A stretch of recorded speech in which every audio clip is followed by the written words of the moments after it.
نہیں تو پھر تجھے مانے کیسے؟ حضور بتا رہے ہیں من رانی فقد ران، جس نے مجھے دیکھا گویا اس نے خدا کو دیکھا۔ مطلب کیا؟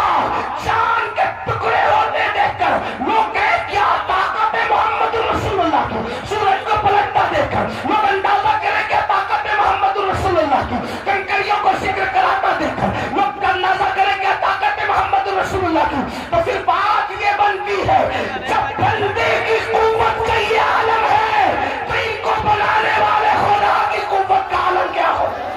واہ بھائی واہ، زندہ باد، نعرہ تکبیر، نعرہ رسالت۔ ان کا حسن ایسا، ان کا حسن ایسا، ان کا حسن ایسا، ایسا کیسا کیا حسن ہے اے سید ابرار تمہارا، اللہ بھی ہے طالب دیدار تمہارا، اور کیوں دید یہ مشتاق نہ ہو حضرت یوسف، اللہ کا دیدار ہے دیدار تمہارا۔ اور میرے امام کہتے ہیں وہ کمال حسن حضور ہے کہ گمان نقص جہاں نہیں، یہی دھول خار سے دور ہے، یہی شمع ہے کہ دھواں نہیں، کروں تیرے نام پہ جا فدا، میں بس ایک جا دو جہاں فدا، دو جہاں سے بھی نہیں جی بھرا، کروں کیا کروڑوں جہاں نہیں، میں نثار تیرے کلام پر ملی یوں تو کس کو زبان نہیں۔ وہ سخن ہے جس میں سخن نہ ہو، وہ بیا ہے جس کا بیا نہیں، وہ عرب کے بڑے بڑے تیرے آگے یوں میں دبے رچے، کوئی جانے منہ میں زبان نہیں بلکہ جسم میں جان۔ واہ بھائی واہ، زندہ باد زندہ باد، سبحان اللہ سبحان اللہ۔ ماں ودعک ربک وما قلی، محبوب تیرا رب، تیرے رب نے تجھے کبھی مکروہ نہیں جانا، تیرے رب نے تجھے کبھی نہیں چھوڑا۔ اب پتا چلا وہ رب کون ہے، اور وہ رب رب محمد ہے، وہ رب محمد ہے۔ بلکہ ایک بات کہہ دوں، حضرت شیخ احمد سرہندی مجدد الفسانی کہتے ہیں کہ اے اللہ میں تیری عبادت اس لیے کرتا ہوں، توجہ ہے، توحید کا عقیدہ ہندوستان کی سرزمین پر جس شان کے ساتھ مجدد الفسانی نے پھیلایا کسی کے حصے میں نہ آیا۔ مجدد صاحب کہتے ہیں اللہ کی عبادت میں اس لیے کرتا ہوں کہ وہ رب محمد است، کہ وہ میرے محمد کا خدا ہے، وہ میرے محمد کا خدا ہے، اور خدائے محمد کے بارے میں پیغام محمد رسول اللہ صلی اللہ علیہ وسلم یہ ہے کہ وہ ہر وقت تمہیں توجہ ہر وقت دیکھ رہا ہے، اس لیے کہ جو سو جائے وہ خدا نہیں ہوتا، جس کو اونگ آئے وہ خدا نہیں ہوتا، اور ہمارا اللہ وہ ہے سنۃ ولا نوم، اس کو اونگ بھی نہیں آتی، اس کو نیند بھی نہیں آتی۔ رات کی تاریکی میں گناہ کرنے والوں اللہ دیکھ رہا ہے، یہ تصور اسلام کا بنیادی تصور ہے۔ دن کے اجالے میں شراب کی بوتلیں اپنے حلق کے نیچے اتارنے والوں، اگر کمروں میں چھپ کر کے تم نشہ کر رہے ہو تو بھی اللہ تمہیں دیکھ رہا ہے۔ نرم نرم کٹوں پہ لیٹ کر اگر کسی خوبصورت کی زلفوں کے اسیر بن رہے ہو تو بھی اللہ تمہیں دیکھ رہا ہے۔ کسی کی جیب کاٹ رہے ہو تو بھی اللہ تمہیں دیکھ رہا ہے۔ ماں باپ کو ستا رہے ہو تو بھی اللہ تمہیں دیکھ رہا ہے۔ اللہ اکبر، ہر گھڑی ہر لمحہ ہر پل وہ دیکھ رہا ہے۔ ان اللہ کان علیکم رقیبا۔ اب پوچھنا چاہتا ہوں جس بندے کے دل میں یہ تصور پیدا ہو جائے اللہ دیکھ رہا ہے، ابا دیکھ رہے ہیں تو انسان کے ہاتھوں سے سگریٹ گر جاتی ہے، اللہ دیکھ رہا ہے، اس تصور کا یقین رکھنے والا زنا کے اڈے پہ کیسے جا سکتا ہے، شراب کے اڈے پہ کیسے جا سکتا ہے، جوا کے اڈے پہ کیسے جا سکتا ہے، گندی فلمیں کیسے دیکھ سکتا ہے۔ آپ سے پوچھنا چاہتا ہوں بڑی معذرت کے ساتھ رودرپور والوں، اگر سی سی ٹی وی کیمرہ لگا ہو اور یہ لکھ لیا جائے آپ سی سی ٹی وی کیمرے کی زد میں ہے، جیسا کہ جگہ جگہ لکھا ہوتا ہے، آپ سے پوچھنا چاہتا ہوں تھوڑا غور کرنا میری قوم کے جوانوں، میرے پاس الفاظ کا ذخیرہ نہیں, میرے پاس مضامین کی بھرمار نہیں. فقیر بے نوا دل کے درد کے طور پر آپ کے دلوں کے دروازے پر ایک درد ڈیلنا چاہتا ہے. لکھا ہے آپ کسی ٹی وی کیمرے کی زد میں ہے اور آپ گٹکا کھا رہے ہیں, آپ پان کھا رہے ہیں. آپ اندازہ کریں آپ کے منہ میں تھوک جمع ہو جائے اور نظر پڑے آپ سی ٹی وی کیمرے کی زد میں ہیں, تو بولو وہاں تھوکتے ہو, وہاں گٹکے کا تھوک تھوکتے ہو, وہاں پان کا تھوک اکال تھوکتے ہو. حیرت ہے سی سی ٹی وی کیمرے کی زد میں ہو, یعنی اپنے جیسا انسان دیکھ رہا ہے سی سی ٹی وی کیمرے کی زد میں لے کر, تو وہاں تھوکتے تک نہیں, اور اللہ دیکھ رہا ہے کتنے بڑے بڑے گناہ کرتے ہو. اب سنو, سرکار غوث پاک کا ذکر ہو رہا تھا.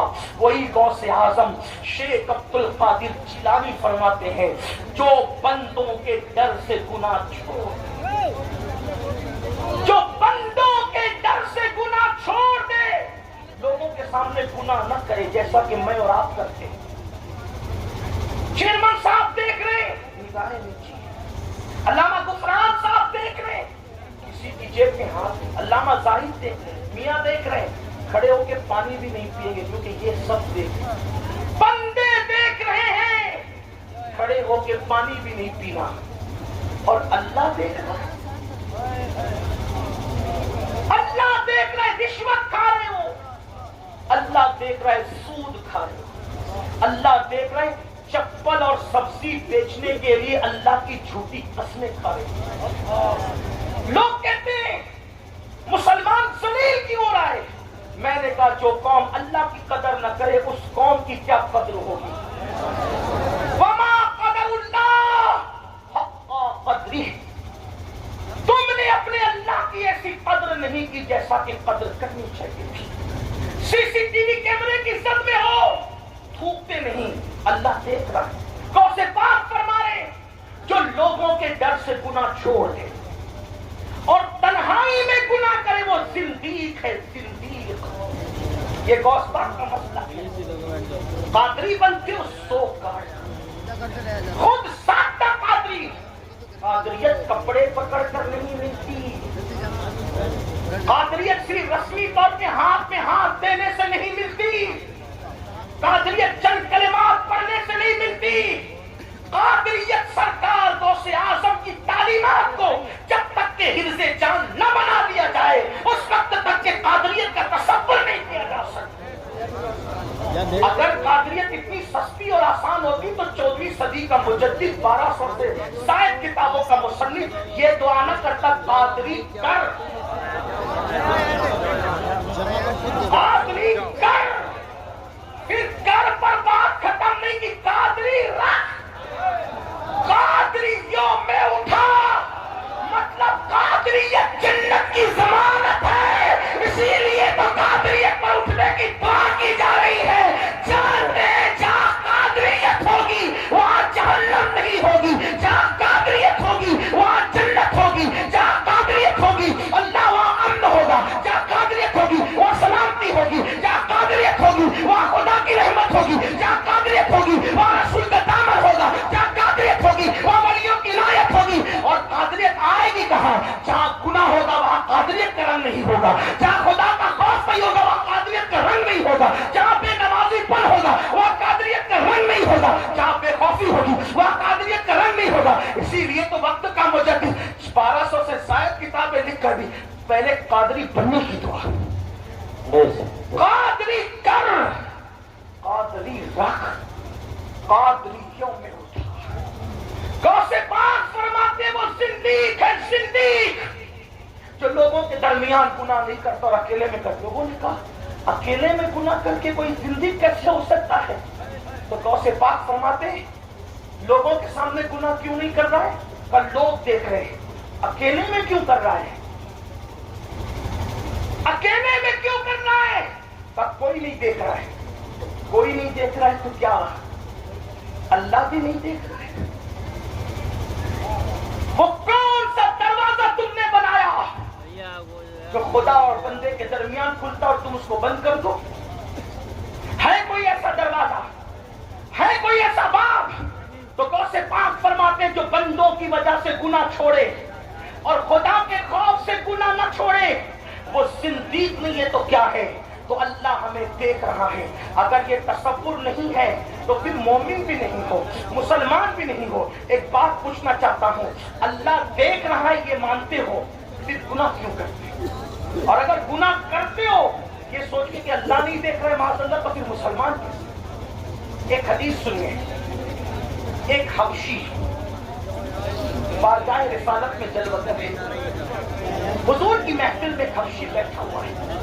اللہ کے رسول علیہ السلام فرماتے لوگوں جب کوئی گناہ کرتا ہے گناہ تو اللہ اس کو دیکھتا ہے، کوئی کام کرو اللہ دیکھتا ہے، کوئی کام کرو اللہ دیکھتا ہے۔ اس شخص نے اس کی یا رسول اللہ صلی اللہ علیہ وسلم جب میں گناہ کر رہا تھا، جب میں نے کوئی گناہ یا کوئی برائی کی تو کیا اللہ نے اس کو دیکھا؟ میرے رب نے اس کو دیکھا؟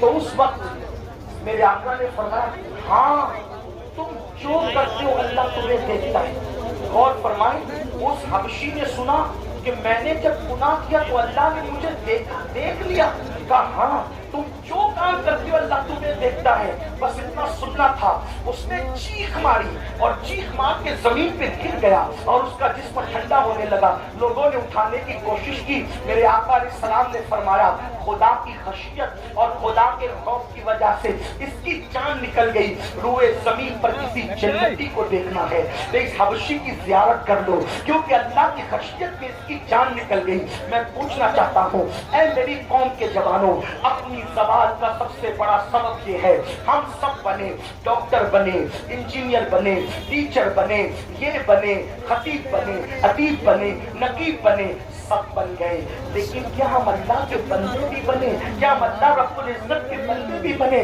بندے کو تو تصور ہے اللہ دیکھ رہا ہے، رب دیکھ رہا ہے، قادر و قیوم دیکھ رہا ہے۔ اور پھر سوچو تو صحیح، اللہ اکبر، بزرگان دین کے حالات کیا تھے؟ آئیے تھوڑا میں آپ کو بتاؤں ان کی خشیت کا عالم کیا، ان کے خوف کا عالم کیا۔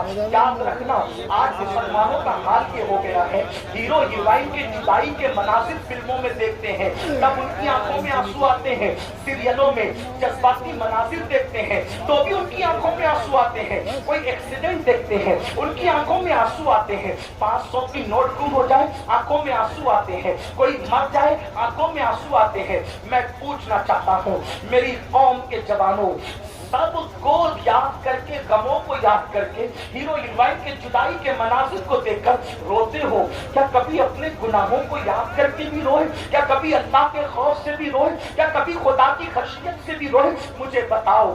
لوگ کہتے ہیں مولانا پہلے ہم بادشاہ تھے، میں کہتا ہوں جب تک راتوں کو رونے والے تھے تب تک ہم بادشاہ تھے۔ اللہ اکبر۔ لوگ کہتے ہیں مولانا پہلے ہم آقا تھے اب ہم گداگری کر رہے ہیں، میں کہتا ہوں جب تک مسلمان خدا کی خشیت سے روتا رہا، جب تک مسلمان اللہ کے خوف سے روتا رہا۔ بلکہ آپ کو بتاؤں ایک مرتبہ ام المومنین سیدہ عائشہ صدیقہ نے پوچھا یا رسول اللہ صلی اللہ علیہ وآلہ وسلم یہ بتائیں کیا گنہگار بھی کوئی جنت میں بے حساب جا سکتا ہے؟ کوئی گنہگار بھی بے حساب جنت میں جائے گا؟ آقا فرماتے ہیں ہاں عائشہ، کچھ گنہگار ایسے ہیں جن کو اللہ بے حساب جنت عطا فرمائے گا۔ تو ام المومنین نے پوچھا آقا کچھ گنہگاروں کو بے حساب بھی جنت ملے گی، وہ کون ہے؟ تو میرے آقا فرماتے ہیں جو دنیا میں تنہائی میں اپنے گناہوں کو یاد کر کر کے اللہ کے خوف سے روتے ہوں گے، ایسے لوگوں کو اللہ جنت میں بے حساب داخل فرمائے گا۔ اللہ اکبر۔ میرے آقا صادق و مصدوق مصطفیٰ کریم صلی اللہ علیہ وآلہ وسلم غیب دا نبی فرماتے ہیں کوئی اللہ کے خوف سے روئے اور مکھی کے سر کے برابر اس کی آنکھ سے آنسو نکل آئے، اللہ اس کے چہرے پر جہنم کی آگ کو حرام کر دیتا ہے۔ مجھے افسوس ہے میری قوم کو سیریلوں پر تو رونا آتا ہے، میری قوم کو ہیرو ہیروئن کی جدائی پر تو رونا آتا ہے، میری قوم کو اپنے اعمال پر رونا کیوں نہیں آتا؟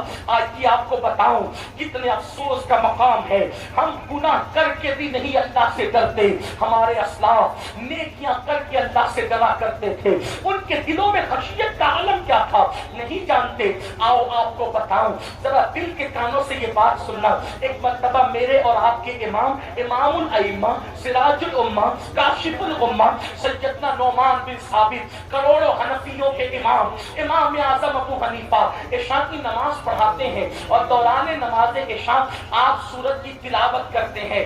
اذا زلزلت الارض زلزالها واخرجت الارض اثقالها وقال الانسان ما لها يومئذ تحدث اخبارها بان ربك اوحى لها. یہ سورت پڑھتے ہیں. کیا ہے اس سورت کا مطلب؟ بڑی معذرت کے ساتھ ایک بات کہوں، اگر گانوں کا مفہوم یاد نہ ہو تو ڈکشنری لے کر بیٹھتے ہو، لیکن کبھی قرآن کا مطلب یاد نہ ہو تو اس کے لیے بھی کسی کے پاس بیٹھنے کی توفیق ہوئی ہے. آپ کو بتاؤں حالات کتنے بدتر ہوتے جا رہے ہیں. پیدائشی مسلمانوں کو ایمان اور اسلام کی کوئی اہمیت نہیں ہے. بڑی معذرت کے ساتھ ایک مرتبہ یورپ کی سرزمین پر ایک مسجد کے اندر ایک عیسائی داخل ہوا اور اپنے مسلمان دوست کے ساتھ کتنی حیرت اور حالات کیسے ذرا سوچو. اپنی تباہی کسی اور کا دیا ہوا نہیں ہے. اپنی تباہی اپنی اوقات اپنے حالات اپنے معاملات کی وجہ سے ہے. اللہ اکبر اللہ اکبر. عیسائی اپنے مسلمان دوست کے ساتھ مسجد میں آتا ہے. آنے کے بعد تلاوت سنتا ہے، دعا سنتا ہے، ڈسپلین دیکھتا ہے. اپنے دوست سے پوچھتا ہے یہ کون ہے؟ کہا یہ ہمارا امام ہے. کیا پڑھ رہا تھا؟ قرآن. کیا مطلب ہے؟ پتہ نہیں. دعا میں کیا پڑھ رہا تھا؟ پتہ نہیں. امام صاحب سے پوچھ لو، امام صاحب پڑھ رہے تھے کیا مطلب؟ میری طرح کوئی ہوگا؟ نہیں پتہ مجھے. دعا میں کیا کر رہے تھے؟ اللہ سے مانگ رہے تھے. کیا مانگ رہے تھے؟ کیا مطلب ہے؟ نہیں پتا. اس نے حسرت سے کہا جو قوم اپنے اللہ سے جو مانگے اس کو اس کا مطلب بھی معلوم نہ ہو، جو قوم اپنے اللہ سے عرضی پیش کرے اس کا مطلب بھی معلوم نہ ہو. مجھے بتاؤ دنیا کی آفسوں میں نوکری کرنے کے لیے انگریزوں کی زبان تو سیکھ لی، کیا اپنے اللہ کی بارگاہ میں سرخرو ہونے کے لیے قرآن کی زبان سیکھنے کی جستجو بھی ہے؟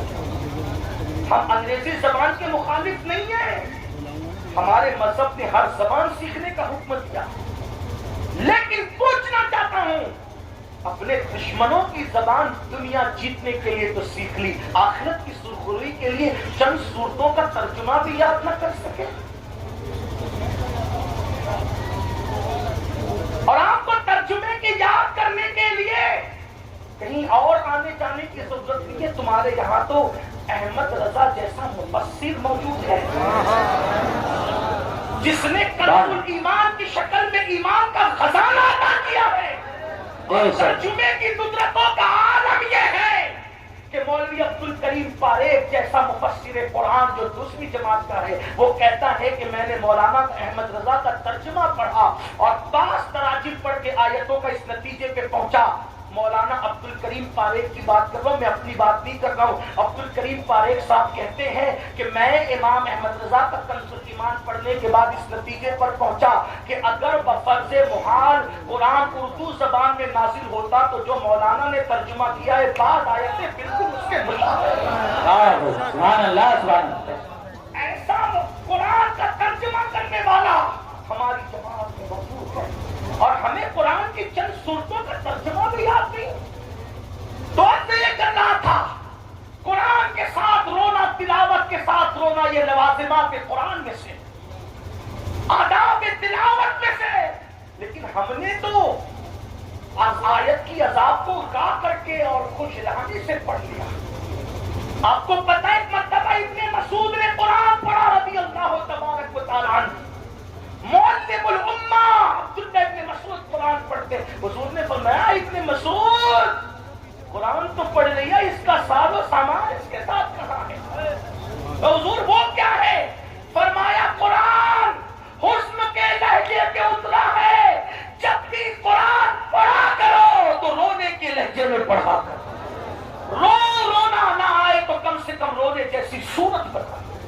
لیکن ہمارا حال تو پہلی بات تو قرآن سنتے نہیں، قرآن سنتے نہیں، اور سن لو چلے بہت دور نہیں جاتے اس لیے کہ وقت کی نزاکت ہے، ہمیں کہیں پہنچنا بھی ہے. امام اعظم ہمارے امام. کون امام اعظم؟ کون امام اعظم؟ مسجد کی جمعہ کی 2 رکعت کا امام نہیں، وہ امام اعظم جس کا عمل یہ ہے کہ پڑوس کی لڑکی ایک دن اپنے باپ سے کہتی ہے بابا ہمارے پڑوس کے آنگن میں جو درخت کا سایہ روزانہ رات کو نظر آتا تھا وہ اب نظر نہیں آتا. تو اس نے رو کر کہا بیٹی وہ کوئی درخت کا سایہ نہیں، وہ مسلمانوں کا امام تھا جو پوری رات نماز میں قیام کی حالت میں کھڑا رہتا تو اس کا سایہ ہمارے آنگن میں پڑتا. وہ مسلمانوں کا امام جس نے